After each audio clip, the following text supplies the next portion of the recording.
Bom dia. É um prazer estar aqui com todos vocês.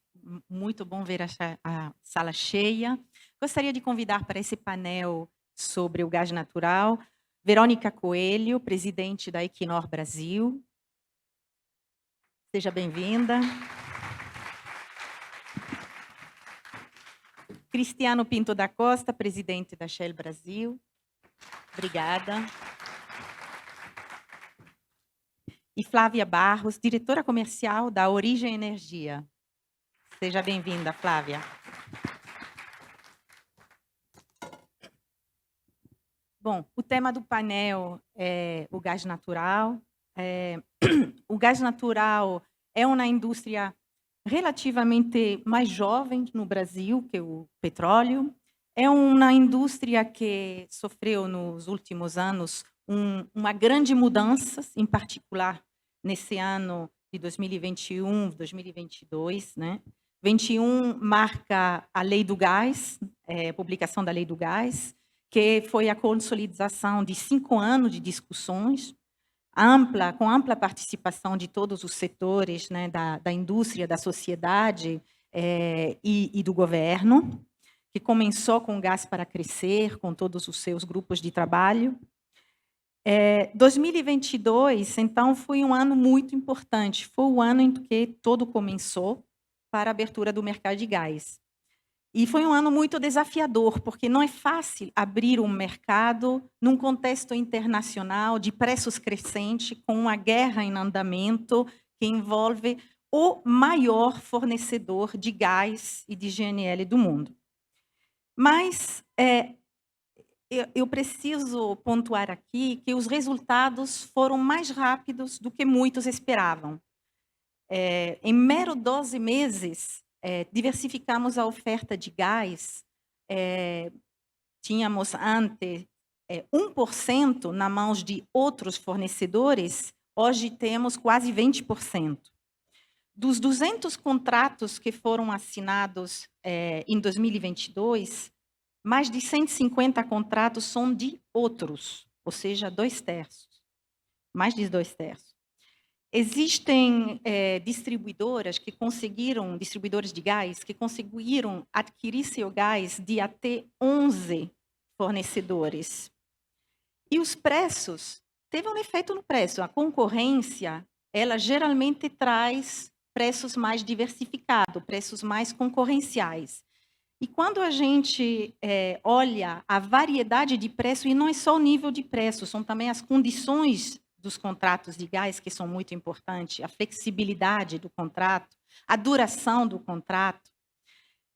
Vemos preços que vão de nível que varia de 1 a 3.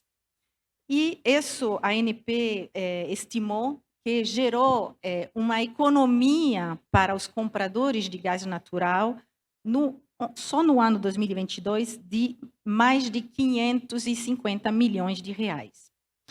Bom, e hoje temos aqui, nesse painel, 3 agentes muito importantes dessa transformação do mercado de gás. E eu gostaria de começar com uma pergunta à Verônica.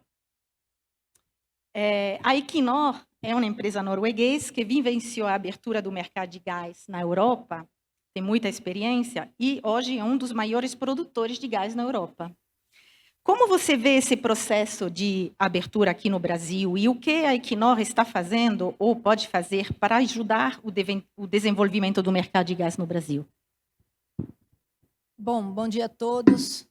Para mim também é um prazer enorme estar aqui podendo debater sobre esse tema tão importante, com uma audiência tão qualificada. Então, muito obrigado ao IBP pelo convite. Ficamos muito felizes em poder participar, realmente. A Equinor acabou se tornando realmente o principal fornecedor de gás para a Europa, ultimamente, né? E essa posição foi construída ao longo de muitas décadas. A verdade é que essa situação que temos hoje, de poder ser esse fornecedor de gás para a Europa confiável, parceiro realmente da Europa, dando a estabilidade energética mínima que a Europa precisa foi construída ao longo de muitas décadas. Então, esse é um dos primeiros pontos que eu acho que é importante a gente ressaltar, Siviri. São projetos de longa maturação, horizonte de tempo para amadurecimento e realização desses projetos todos que nós estamos tratando aqui, são décadas que a gente está falando. A Equinor participou, sim, ativamente desse processo de abertura do mercado de gás, tanto na Noruega quanto na Europa continental, e tem se colocado de maneira bastante aberta a contribuir com esse processo ao longo dos últimos anos aqui no Brasil. E, de novo, a gente sabe que processos dessa natureza levam tempo. Precisam, intrinsecamente, de um direcionamento claro de qual é o arcabouço regulatório, precisa de previsibilidade de regras para que os agentes possam se posicionar e se preparar com os investimentos que são necessários, precisa de estabilidade do ambiente regulatório, precisa de estabilidade do arcabouço fiscal, para que, de novo, a gente possa gerar a confiança necessária para que os investimentos possam ser realizados. São investimentos muito vultuosos e de longa duração. A gente viu nos últimos anos um trabalho muito importante sendo feito pelo governo, pelo legislativo e depois conduzido pela ANP, com o amadurecimento dessas regras. Nós contribuímos, sempre que convidados e sempre que houve abertura, com as nossas experiências também, para que esse processo seja feito. E é muito importante que a ANP continue sendo fortalecida para que continue nessa jornada de amadurecimento do arcabouço regulatório, porque muito já foi feito, mas muito ainda há para se fazer, notadamente no que diz respeito a acesso à infraestrutura essencial para o transporte, processamento do gás, etc., onde a gente precisa de ainda mais transparência, a gente precisa de ainda mais previsibilidade para poder negociar um acesso justo, que obviamente remunere os investidores, mas que permita tanto melhor aproveitamento do gás e dos recursos, trazendo maior longevidade para os ativos, para os projetos em que a produção já está em declínio, quanto abra espaço para novos volumes também serem trazidos para o mercado. A gente precisa conseguir reduzir o custo de acesso a essa infraestrutura e dar mais transparência sobre a capacidade disponível, a capacidade ociosa da infraestrutura existente, para que a gente possa realmente se preparar e se planejar adequadamente. Lembrando que decisões de investimento são tomadas normalmente com as informações que estão disponíveis no momento que elas são tomadas, e o resultado dessas decisões de investimento vem anos depois, alguns anos depois. Então, é importante ter essa previsibilidade, entender com clareza onde a gente está indo e ter estabilidade dessas regras por vários anos, para que a gente possa, de fato, continuar nessa jornada de trazer toda essa abundância de recursos naturais que a gente tem na geologia brasileira para o mercado, criando valor, criando emprego, criando, enfim, gerando valor para toda a sociedade. E nós, já trazendo essa experiência e tendo o Brasil, na verdade, como um dos países chaves onde a Equinor realmente quer ainda crescer muito, apesar de já ter uma presença bastante relevante com produção de petróleo e de gás natural, e já comercializando gás natural no mercado brasileiro, a gente tem muito ainda pela frente. A gente está desenvolvendo o campo de bacalhau e a gente está amadurecendo também o campo de BMC-33, com o prospecto de Pão de Açúcar, lá na Bacia de Campos também, onde tem um volume substancial de gás. A gente estima que, em sendo aprovado esse projeto, em sendo desenvolvido, quando entrar em produção, BMC-33 tem possibilidade de estar produzindo até 15% da demanda de gás do Brasil. É um volume muito vultuoso. Mas, para que isso aconteça em alguns anos, decisões precisam ser tomadas agora. E um ambiente onde a gente tem mudanças abruptas no arcabouço regulatório ou no arcabouço fiscal, tornam essas decisões muito mais difíceis. Por quê? Porque aumenta a incerteza, porque aumenta a percepção de risco do país, e afeta bastante negativamente a competitividade dos projetos aqui. Lembrando que todas as empresas têm, os projetos no Brasil, a competição não é entre Bahia, ou Rio de Janeiro, ou São Paulo, a competição é entre o Brasil e Estados Unidos, que está oferecendo bilhões de dólares para atrair investimentos para lá em projetos renováveis, projetos de baixo carbono, ou Europa, África, etc. Essa é a competição que a gente tem. Então, é importante que a gente mantenha isso em mente e consiga traduzir no ambiente, de novo, regulatório, tributário, as condições necessárias para que os investidores tenham confiança de tomar as decisões de investimento e seguir com esses investimentos. A Equinor está no Brasil há 20 anos, a gente vai ficar muitas décadas ainda no Brasil, a experiência até aqui tem sido muito positiva, com percepção de realmente uma preocupação de respeitar os contratos e ter um diálogo aberto, isso é muito importante que continue. Mudanças abruptas assim no cenário são muito negativas para os investidores. Obrigada, Verônica. Acho muito importante duas mensagens, que os investimentos de gás, eles são investimentos vultuosos e de longa maturação, então precisa de um cenário consolidado de regulamentação. E, assim, na Europa, essa construção durou bastante, durou uns 15, 20 anos. Aqui no Brasil, a gente pode queimar etapas porque temos exemplos dos quais aprenderem. Então, talvez a gente consiga mais rapidamente. E aí, Cristiano, a Shell está aqui há mais de 100 anos, né? E vai ficar ainda, imagino. E tem também experiência no gás a nível mundial. O que você pode nos dizer sobre o que falta ainda para fazer aqui para a abertura do mercado de gás? E também, talvez, falar um pouco da reinjeção do gás no pré-sal, que tem sido um tema importante tratado na imprensa.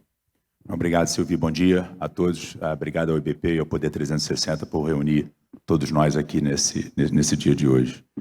Você já tocou em alguns pontos aí na sua abertura, né? A gente teve uma mudança fundamental no mercado de gás brasileiro recentemente, com o novo mercado de gás, a nova lei do gás, o processo de venda de ativos da Petrobras, principalmente no midstream, e a abertura do mercado. Você falou dos 2%, mais ou menos, de gás comercializado há poucos anos atrás, hoje 20%. Se você olhar mercados muito mais maduros, como a Europa, que a Verônica citou, os Estados Unidos, esse percentual de 20% é infinitamente maior, né? Então, acho que mostra aí um caminho que a gente tem que continuar, dar sequência àquilo que começou a ser feito alguns anos atrás. Acesso à infraestrutura é fundamental no Brasil, né? Por sorte, o Brasil não precisou importar GNL ano passado, porque o GNL estava todo indo para a Europa. Mas a abertura e o acesso de capacidade que estava primordialmente na mão da Petrobras e hoje está a possibilidade de outros players poderem ter, também é essencial. O ponto da infraestrutura é uma carência gigantesca no Brasil. Vou dar aqui alguns números, né? A Argentina, que tem uma superfície relativamente pequena comparada com a nossa, tem 30% a mais de malha de gasodutos. Se eu comparar com a Europa e com os Estados Unidos, que são continentes que mais ou menos têm a cobertura geográfica do Brasil, a Europa tem 20 vezes a mais a malha de gasodutos que o Brasil e os Estados Unidos 40 vezes a mais. Então, trabalhar no arcabouço regulatório em novos agentes que têm apetite para investir, para a gente criar infraestrutura no país, é fundamental para a próxima fase do mercado de gás. E aí você está um projetinho da Shell, que deve começar em operação no segundo semestre, que foi viabilizado pela mudança que aconteceu no marco regulatório nos últimos anos. A gente tem uma planta termoelétrica em parceria com o Grupo Pátria e o Mitsubishi, que vai entrar em operação no segundo semestre do ano. Primeiro projeto, parceria pública e privada, financiamento do BNDES, para trazer gás do pré-sal, com uma construção de um gasoduto novo que não existia, conectando a planta de tratamento até Marlim Azul, um acordo de tratamento de gás com a Petrobras, que também não existia antes e foi viabilizado pelas mudanças do marco regulatório. Então, é possível fazer novos projetos de investimento em infraestrutura quando o arcabouço regulatório está lá. Algumas ideias que eu acho que a gente precisa fazer, vou deixar duas, tem várias, né? Harmonização do arcabouço regulatório no nível federal, estadual e municipal. É importantíssimo, tem representantes do governo aqui, que a gente coloque energia para tentar fazer essa harmonização. E uma outra harmonização é entre as questões operacionais, regulatórias e fiscais na cadeia de gás para termoelétricas. Tem muita oportunidade aí, talvez 2 ideias no seu ponto. Vamos para o negócio de reinjeção. Esse aí acho que dava um tema de um seminário por si só, né, Roberto? Uma das grandes dificuldades que a nossa indústria tem é permitir que debates de temas extremamente complexos sejam simplificados. A injeção de gás é uma coisa extremamente complexa. Tem 4 grandes fatores que levam à necessidade de reinjetar gás no pré-sal brasileiro. Fatores técnicos, operacionais e comerciais, infraestrutura e regulatório. Vou tentar tocar rapidinho neles por causa do tempo. Técnico. A gente não pode esquecer que o teor de CO2 no gás do pré-sal é extremamente alto. Varia de 30% a 45% de CO2. CO2 é extremamente corrosivo e para extrair CO2 da cadeia de gás necessita uma quantidade de energia muito grande, aumentando a intensidade de carbono da produção daqueles barris e vários novos investimentos. Novas tecnologias estão surgindo nessa área. Petrobras, junto com os parceiros, estou vendo a Total aqui, Shell no Campo de Mero, estão tentando desenvolver uma nova tecnologia para fazer a separação desse CO2 embaixo d'água, uma tecnologia que ainda tem que se provar comercialmente e tecnicamente, mas esse é um caminho, tentar descobrir novas formas de remover o CO2 da cadeia de gás natural. Questões operacionais. Vou tentar ser um pouco mais didático, para quem está na indústria é mais fácil. Gerenciamento de pressão de reservatório é crítico para a produção de petróleo no pré-sal. 90% a 95% do valor gerado pela produção do petróleo vem do pré-sal vem de óleo. Né? De 1/3 a 2/3 da energia necessária para manter a pressão de reservatório, quando você tira óleo de lá, a pressão do reservatório cai. 1/3 a 2/3 para manter essa energia vem da reinjeção do gás. Né? Então, a reinjeção do gás tem uma necessidade operacional e também econômica, porque ao manter a produção de gás, ao manter a reinjeção de gás e aumentar a produção, você aumenta o fator de recuperação do campo, gera mais receita, paga mais royalty, participação especial e imposto, ajudando os estados aonde a gente opera. Então, esses 2 pontos, o técnico, operacional e comercial, são fundamentais e é a razão principal pela qual a gente reinjeta gás. Nos últimos 2 pontos, infraestrutura, a rota 1 e 2 está topada, não tem mais capacidade, a rota 3 está para entrar em operação. A Petrobras vem trabalhando constantemente para tentar colocar a planta de tratamento no final da rota 3. Esse talvez seja o caminho mais curto para trazer mais gás no curto prazo. E aí, por último, vou pegar a carona um pouco nos pontos da Verônica, a questão regulatória. Né? Existem vários projetos com alto teor de gás offshore. A Shell tem um, Gato do Mato, Verônica citou o outro da Equinor, que tiveram dificuldade no último ano de ter decisão final de investimento por causa da inflação na cadeia de suprimento. Né? Mudanças fiscais do tipo, né, a medida provisória que coloca um imposto de exportação temporário potencialmente sendo expandido, né, e algumas outras ideias um pouco mais não ortodoxas, como taxar a reinjeção de gás, eles vão ter o efeito perverso e contrário do objetivo que a gente está querendo. Né? Eles vão dificultar ainda mais novos projetos de gás para sair do papel. Na verdade, a indústria tem que ir num caminho diferente. Obrigado, Cristiano. Queria passar agora a Flávia a palavra. A Origem é uma empresa independente, com atuação principalmente no onshore e no Nordeste. Então, tem uma perspectiva diferente. Muitas empresas independentes entraram no mercado de óleo e gás comprando ativos da Petrobras, do programa de desinvestimento da Petrobras, e os resultados são muito relevantes. Eu queria que nos falasse um pouco dessa experiência e como tem impactado o mercado de gás no Nordeste. Obrigada, Silvia. Bom, primeiramente, bom dia a todos. Vou fazer jus ao coro aqui, vou agradecer o convite do IBP, do Poder 360, e dizer que eu fico muito feliz e orgulhosa de representar a Origem Energia aqui nesse painel, junto da Shell, da Equinor e tantas outras empresas que marcaram e construíram a história do setor nesses últimos anos. Só o fato de eu estar aqui sentada, acho que já é um indício do impacto positivo que o plano de desinvestimento e que a desverticalização trouxe para o mercado, na medida que trouxe mais a multiplicidade de agentes, que foi aqui falado ao longo de todos os painéis, trouxe com isso empresas jovens, inovadoras, que trouxeram a reboque a injeção de recursos humanos, especialmente recursos financeiros, novas expertises, novas competências focadas na revitalização dos campos maduros e nos campos onshore. Bom, com isso, o mercado foi, né, inundado por novas soluções tecnológicas, novos relacionamentos comerciais, e o impacto, como você bem disse, né, Silvio, sobre a produção era esperado. Aqui dentro da origem, por exemplo, em pouco menos de um ano de operação do Polo Alagoas, a gente conseguiu triplicar a produção. A ideia é a gente quadruplicar nos próximos 5 anos, realizando o plano de investimentos agressivo que a gente tem, de 300 milhões de dólares ao longo desses 5 anos, dos quais 130 devem ser feitos nesse ano, né? A realidade dos produtores independentes onshore, não é muito diferente.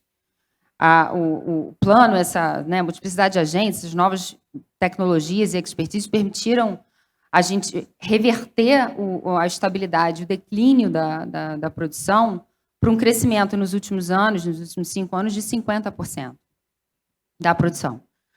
Para frente, os próximos 5 anos, esses produtores pretendem duplicar a sua produção. Estão estimados em aproximadamente 10 bilhões de dólares de investimento em aumentos de produção, em aumentos de melhorias de tecnologia, escoamento, tratamento, que vão permitir o patamar de produção hoje chegar aos 500 mil barris por dia, o que leva os produtores independentes de uma participação hoje modesta em torno de 5% da produção nacional para 10% da produção nacional. Isso significa que a gente vai crescer acima da média.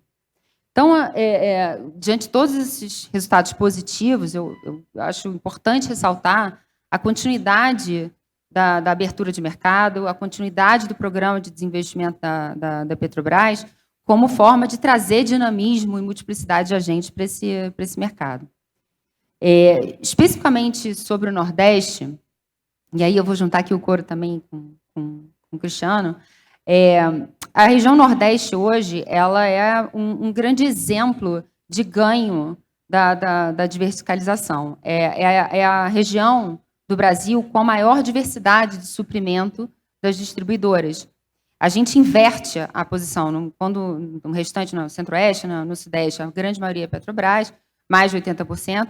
No Nordeste, 80% é diversificado. Obviamente, isso, a concorrência, as diferentes relações comerciais, os diferentes contratos, possibilitaram uma molécula que hoje, em média, 20% menor.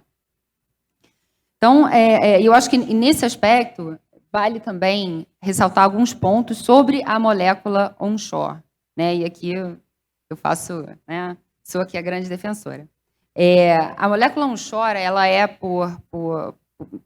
pelas condições de produção que se tem, uma molécula mais barata pelo custo de produção, né? Já começa sendo uma molécula muitas vezes mais competitiva do que a offshore. Ela é uma molécula, na grande maioria das vezes, não associada, ou seja, é uma molécula naturalmente flexível, que consegue se adaptar com mais possibilidade a um consumo firme de uma indústria, ou então a poder se adaptar ao consumo de uma termoelétrica de potência, ou à crescente posição da energia renovável na nossa matriz, que é uma energia intermitente. Então, ela tem um fator grande de segurança energética, especialmente a molécula flexível. E, por fim, obviamente, junto a outros instrumentos contratuais, ela pode ser uma molécula que não esteja balizada, ou melhor, que esteja balizada em condições nacionais, que fuja da variação do dólar, fuja da variação do Brent. Isso, obviamente, aliado a outros instrumentos contratuais. Com isso, eu gosto de reforçar que, novamente, o Nordeste ele pode liderar e capitanear com essa molécula mais barata e mais flexível, ele pode capitanear uma atração de investimentos, uma atração de novas indústrias com perfil de consumo diferente, mais rapidamente do que as outras regiões. Então, acho que a gente precisa estar atento a isso. Entretanto, molécula barata, molécula acessível não é tudo. A gente precisa, e aí, novamente, de um ambiente regulatório seguro, e a gente não vou repetir o que já foi falado aqui, mas eu acho que um ponto que vale a concentração aqui, a observação, é a coerência das esferas federais e estaduais, não só nas agências reguladoras, mas nas legislações que estão sendo aprovadas agora. A gente, como resultado da verticalização, a gente teve uma complexidade de um arcabouço regulatório muito grande. Algumas matérias são de competência federal, outras de competência estadual. E as agências e os parlamentares precisam agir com uma coerência dessas duas esferas, de forma a não espantar novos investimentos e não inviabilizar novos modelos de negócio. Acho que o outro ponto aqui esses novos participantes, os novos agentes, eles vão criar soluções tecnológicas diferentes, vão criar soluções comerciais diferentes que vão demandar regulamentação. Então, eu acho que reforço também o item das agências estarem capacitadas e fortalecidas, não só para regular, eventualmente, esses movimentos, e que isso pode criar algumas distorções no mercado, mas que possam não impedir esses novos modelos de negócio, essas novas soluções técnicas de ocorrer. Acho que um exemplo muito claro é o projeto de estocagem subterrânea que hoje a Origem tem, que é uma tecnologia centenária, que é anterior à tecnologia de liquefação, e que hoje a gente está tornando uma realidade, que está para ser autorizada, e muito vai contribuir com a questão da flexibilidade. Eu acho que, por fim, eu deixo aqui uma... também faço, obviamente, reforço a questão do aprimoramento e da simplificação dos procedimentos fundiários e dos procedimentos de licenciamento. Muitos desses investimentos, daqueles 10 bilhões que eu falei, são investimentos em novos poços, em novas fronteiras, em novas tecnologias que vão requerer o licenciamento. Eu acho que a adequação fiscal e tributária, e aí focada nessas novas soluções que vão permitir a ampliação do uso do gás natural ou a diversificação da distribuição desse gás natural. Gasoduto não é a única forma de escoar gás natural. Você tem o small scale surgindo, você tem outras tecnologias de liquefação, de regasificação, que vão precisar de adequação fiscal e tributária ao longo da cadeia. Por fim, aqui eu acho que ainda tem um tempinho, eu vou deixar só uma provocação de um tema que eu acho que merece o aprofundamento de todos, eu acho que merece a atenção das associações, merece o trabalho dos parlamentares junto às associações para se aprofundarem, que é a questão da flexibilidade. Novamente, a geração de uma demanda sustentável, de uma demanda economicamente viável, ela não depende só de uma molécula acessível, ela depende de uma molécula flexível. E aí, flexibilidade, ela é a capacidade que a gente tem de adequar a oferta de gás, que no nosso caso é 80% não associada, à demanda de gás, que muitas vezes depende da sazonalidade, do tipo de demanda, se é uma demanda industrial, inflexível a preço. Então, a flexibilidade da oferta e a garantia de suprimento, na realidade, ela advém de conjunturas e de fatores de infraestrutura, que é a capilaridade, a disponibilidade e o acesso razoável às infraestruturas de escoamento, mas também da existência de outras infraestruturas, como a estocagem, como estruturas de liquefação e de regasificação. Então, assim, convido ao estudo desse tema e como a flexibilidade contribuiu para o desenvolvimento dos mercados mais desenvolvidos nos Estados Unidos e na Europa. Eu acho que esse é o caminho para um mercado mais dinâmico e mais líquido, que é o que a gente quer, o mercado de gás. É isso, Vi. Obrigada, Flávia, e obrigada, Verônica, obrigada, Cristiano. A gente estourou um pouquinho o tempo. Como o Cristiano disse, os temas de gás mereceriam um workshop em si só, e, de fato, vamos ter esse workshop, vamos ter o seminário de gás, organizado pelo IBP, nos dias 10 e 11 de maio. Então, convido todos vocês a participar para discutir esses temas que são realmente muito complexos.